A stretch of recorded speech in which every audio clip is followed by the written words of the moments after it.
Good morning, Las Vegas. It's Zandra Pollard with It's Where I Am.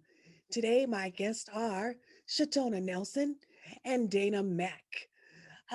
Today, we're going to talk about some serious issues. So just be ready, hold on. We're going to talk about trauma. So, trauma is an important thing. We have to all learn to work through our trauma so that we can function not only for ourselves, but in society as well. Um, my guest today, Shatona, is a survivor of trauma, and I have an assistant here with me today. She's going to co-host the show with me. Her name is Kanika Ross. Come Hello, on in. hello. I'm going to have Kanika Ross to read um, some. What is this, Shatona, that you wrote? What would I call this? It was just inspiration. I woke up one day and I just was walking down memory lane and I was like, maybe someone will need this. This list I've added on to it throughout the years. And I just put it in different form for the first time and I posted it and people were like, yeah, yeah. Yeah, it's just a little bit of inspiration of my personal experiences. Okay, Kanika, well, I'm going to have you to read this personal statement, this inspirational. And everyone out there, take a minute and listen and see if you've been able to transcend from your current state. She turned being a rape victim into an empowerment platform. She turned a failed marriage and fake friends, people in general, into an Ivy League self love initiative and book. She turned having a heart condition into a reason to conquer wellness. She turned losing her dream job into creating dream jobs for others internationally. She turned an unmerited arrest into the new civil rights movement. She turned humble beginnings, yes, I've been broke, into proclamations and congressional awards. She turned losing Chase, her brother, and David, a soulmate, into a reason to love deeply and heal. And not only does she work with the top leaders, influencers, entertainment networks in the world, she has become one. What will you do with your pain?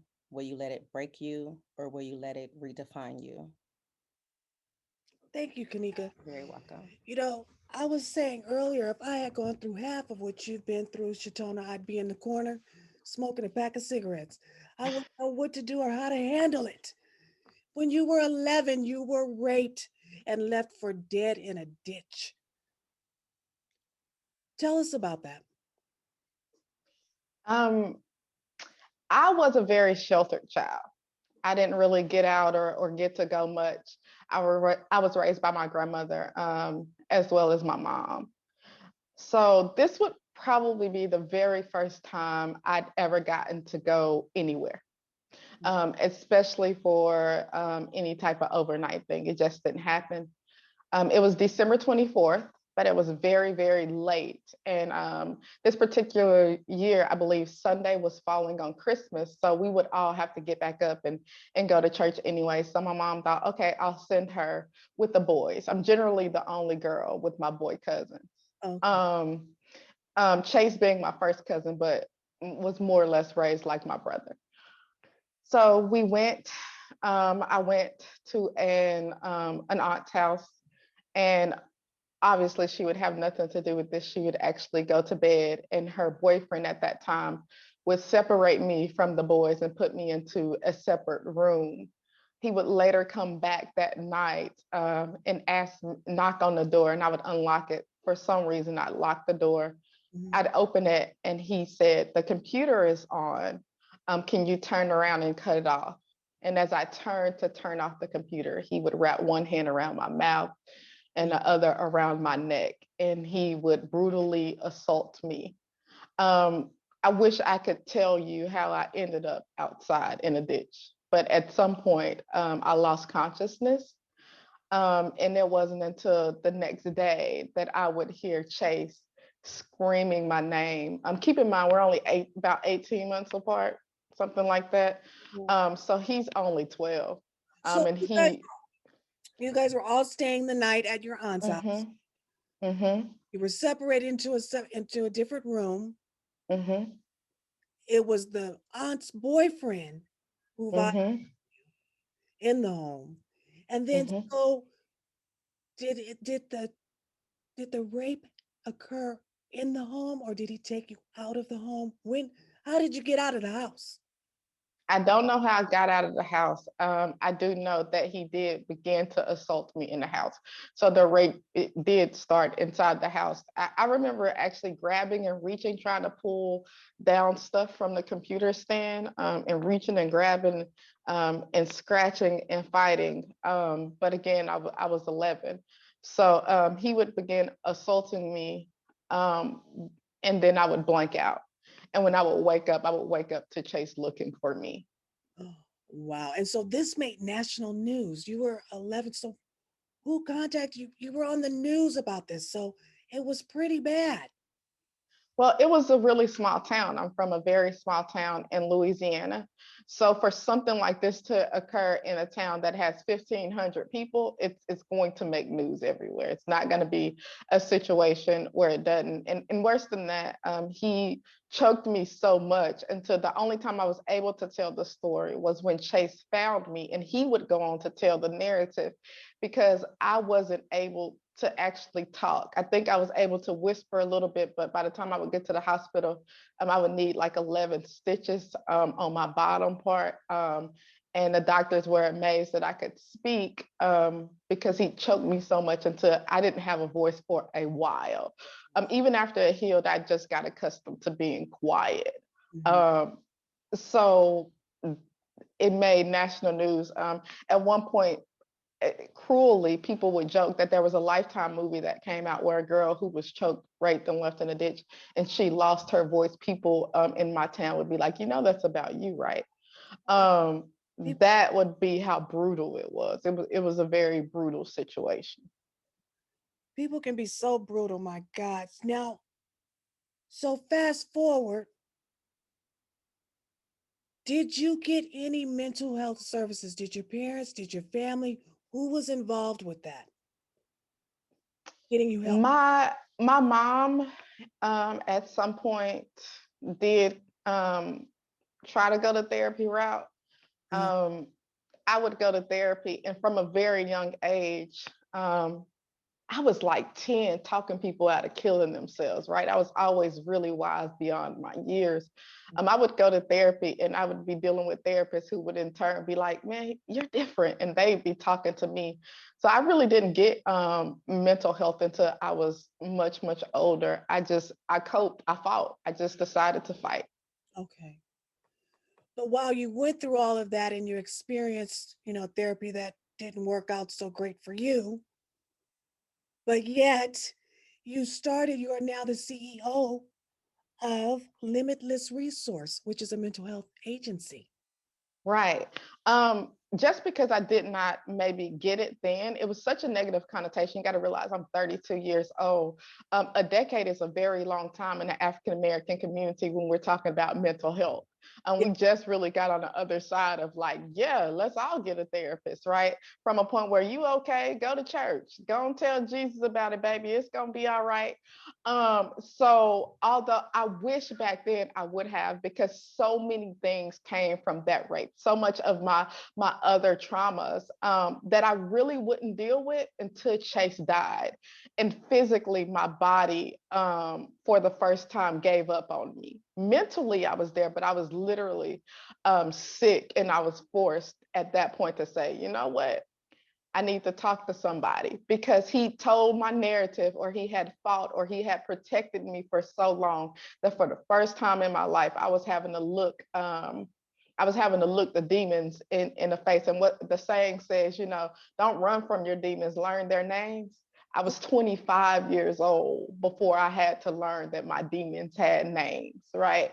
And to sit down in front of a therapist and for them to say, what's wrong with you? Because you're doing this in life, you're doing that, blah, blah, blah. What is it? Tell me what's going on. And for me to have to say, and none of it is real. I wear masks. I wear masks well. And it wasn't until I was actually this past 2 years that I really got close to some amazing therapists. And I think the hardest question one ever asked me was about maybe 2 years back. She said, "Tell me about the happiest time of your life." And I looked at her and I said, "I don't remember being happy." And Wow. she said, "Ever?" And I said, "Ever." And she said, "Why?" I said, "You can't be happy when it's a mask on." And that would be the first time in my life where I would have to make some serious decisions. I had kids, I'd had this firm, I was involved with so many things, but I had to look at myself in the mirror and say, how can you be happy if you don't even know what you want? It Wow. was hard. And you've given so much. I know you're a part of My Brother's Keeper, which is the President Barack Obama's initiative. Um, are you still involved? Yeah, so I do a whole bunch in the community. That's just one of the many organizations I work with. Samaritan's Feet, obviously, they give out about 1 million pairs of shoes a year to children. I was a part of the Harvey cleanup. If I could do whatever I wanted, right, I would literally travel the world and be the modern day Mother Teresa. So I'm very, very involved in multiple organizations, especially those that involve rape, children, or any kind of racial oppression or injustice. If it exists, I'm a part of it. Literally have a day in Houston for that. The mayor gave me my own day in the city. And the governor would actually give me the highest honor that a Texan could receive, which would be the Yellow Rose of Texas. And then senators would recognize me across, I think it's 4 or 5 different states for my work within different communities with different people. And I mean, none of that really matters at the end of the day. It's just when you get to go into a city and feed some people or wash some kids' feet and put on some shoes or look at a little girl and understand that she can't talk to anyone else, but I know she could talk to me because she don't realize I see the victim in her eyes. Oh, wow. It's life changing. It's Wow. life changing. And you're working with sex trafficking on the federal level as well, right? Right, yeah. That's something that I have been involved in for about 4 years.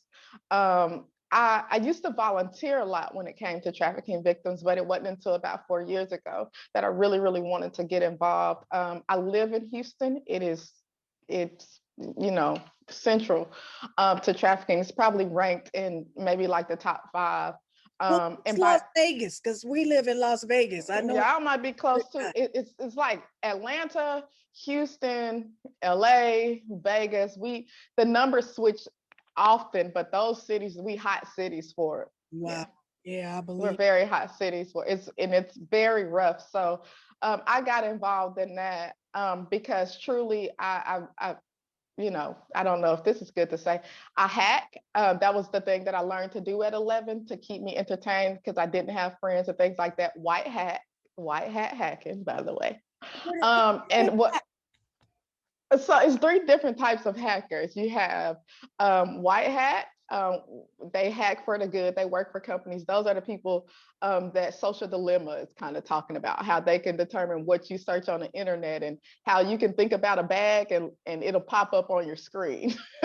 Oh, It's gray hat, and they do a little bit of the bad stuff and a little bit of the good stuff. And then there's black hackers, and they just hack and tear up all kinds of things all around the world. So I got into trafficking because I understood hacking, and I know on the black market we have about 1 million new people that's a part of that sees new kids or new people being trafficked every day. It's like the number one thing. So when I began to understand that, because I could see on the black market the numbers were 1 million a day and going up, mm. and they had followers of that capacity. I was like, wait a minute, so what's going on? And I realized how dire it was to get involved. So I start dealing with women in my community first and watch how you get on the internet, watch what you post. Oh, your location is on.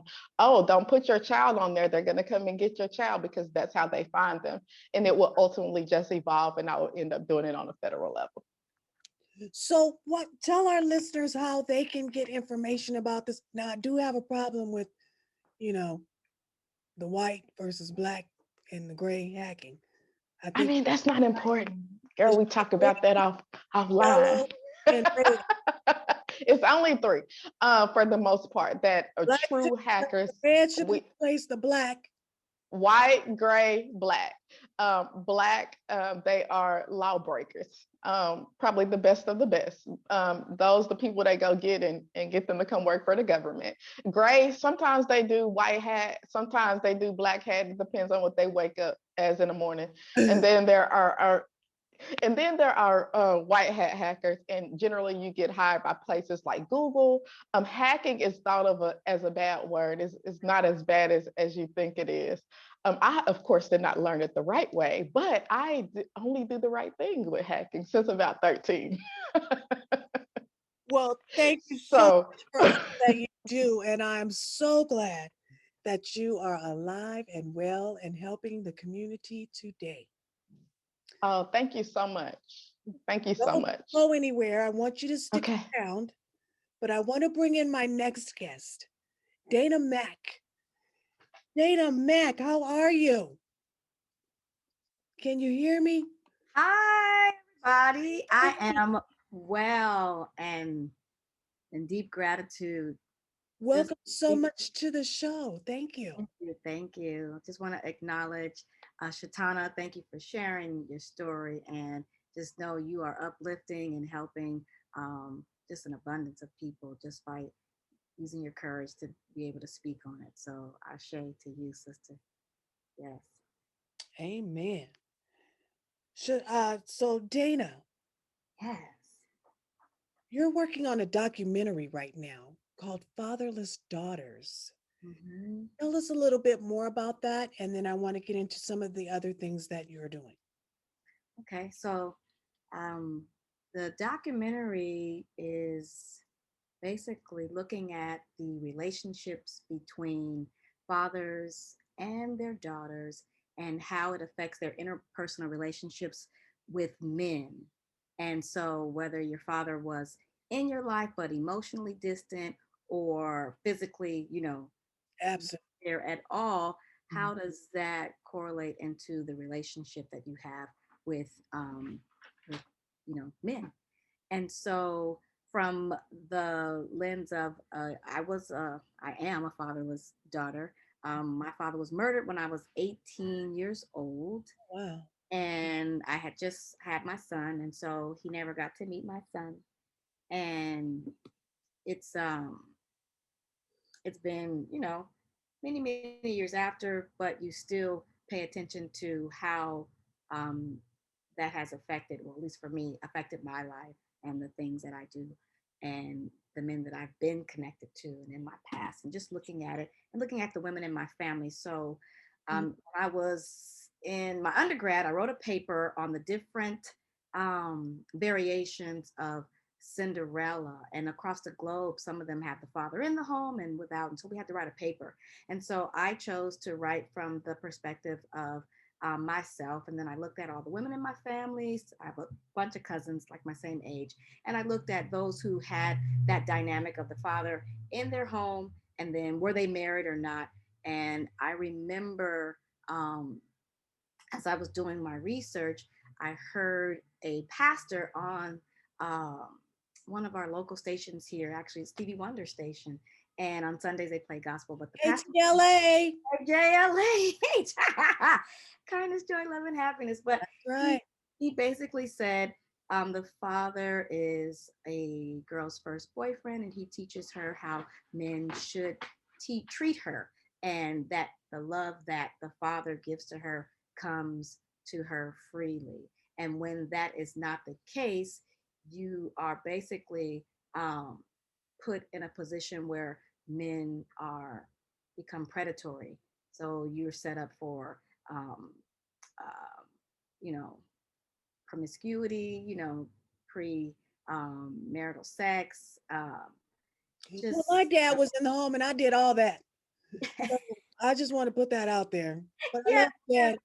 and this is not all or nothing, and these is what Sure, the sure. research shows, but there is a large number of women that have these stories that have those situations. And so for me, I'm looking at it not just from the perspective of getting the testimonies just from women, but also there are men who were not allowed to be in their daughters' lives, right? Sure. And Yeah. so the space is open for not just women, but also for men. And then I look at it also from a historical perspective. So I have historians that come on and speak on the idea of when did we first start to see men no longer in the homes. And so that's a piece. Then I also have therapists that are trained in trauma and look at it from that perspective. I have one therapist. Well, I have Um, a question, Dana. So are they like interviews in this documentary? yes, yes, Okay. exactly. And Yes. So, historians, therapists, and anecdotal stories.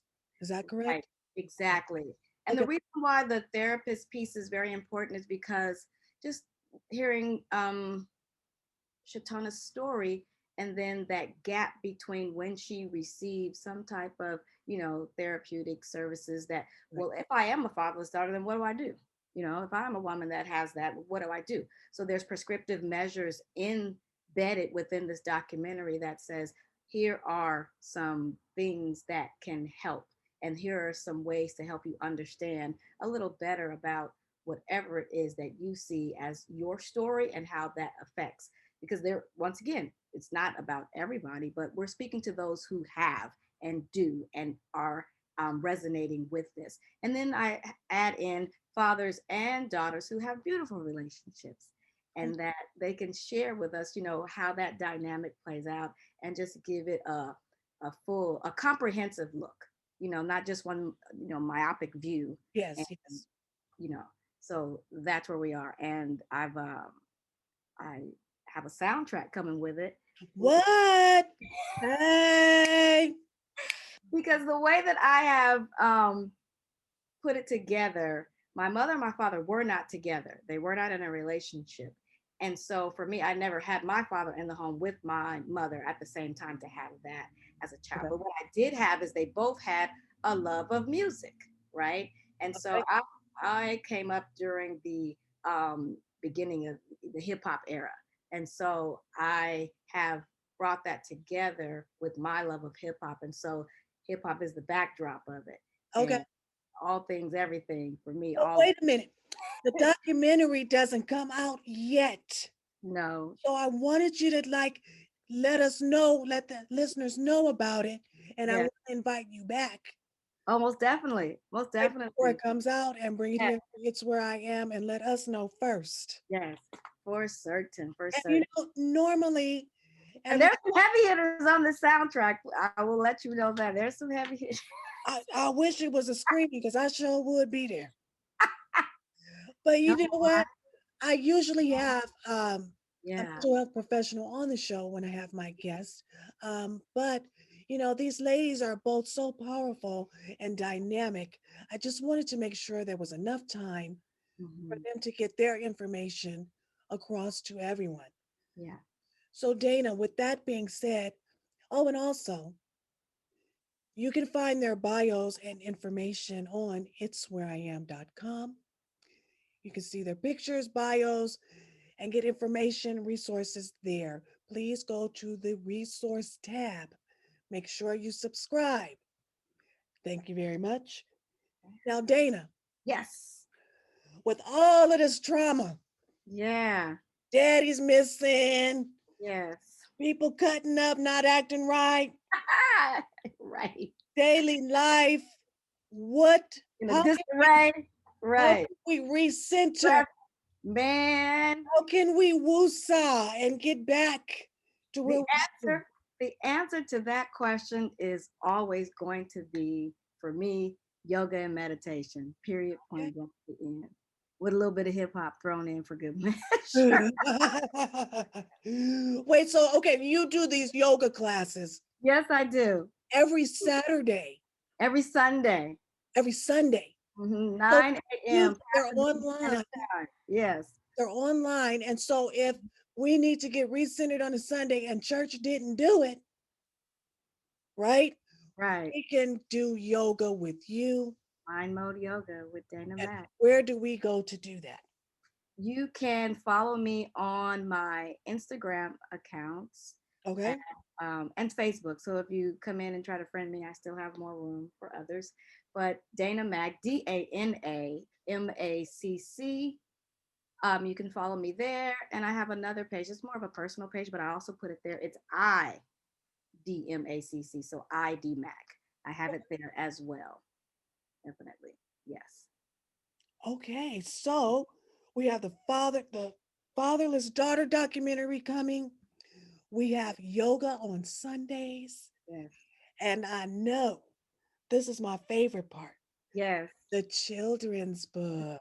Children's book. Talk about the children's book.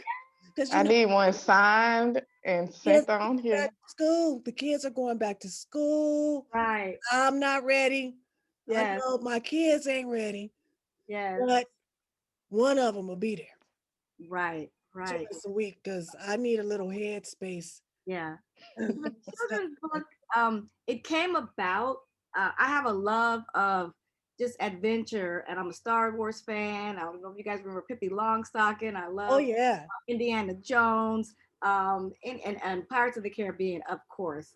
And so, just from that piece, I grew up um, in an era where teachers really had a love for reading, at least the teachers that I had. And I was introduced to the literary word at an early age. I was reading when I was 4. I was a Head Start kid. And so it just kind of took off from there. And the idea for the story just came one day. I was on the 210 freeway here in Pasadena, and it just hit me like that. And I love flip flops. I love traveling to only places where the water is blue. Okay. Come on now.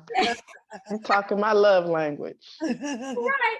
And so here we have Mackenzie. She's a free spirited, courageous 8-year old who, occasionally she plays with her dolls, but other than that, she goes out and she tears it down and turns the world upside down as Black Mac, the pirate who loves Oh, cooking. I love it. I love that. Now this show is recorded for YouTube, and you can find Yes, this show at YouTube.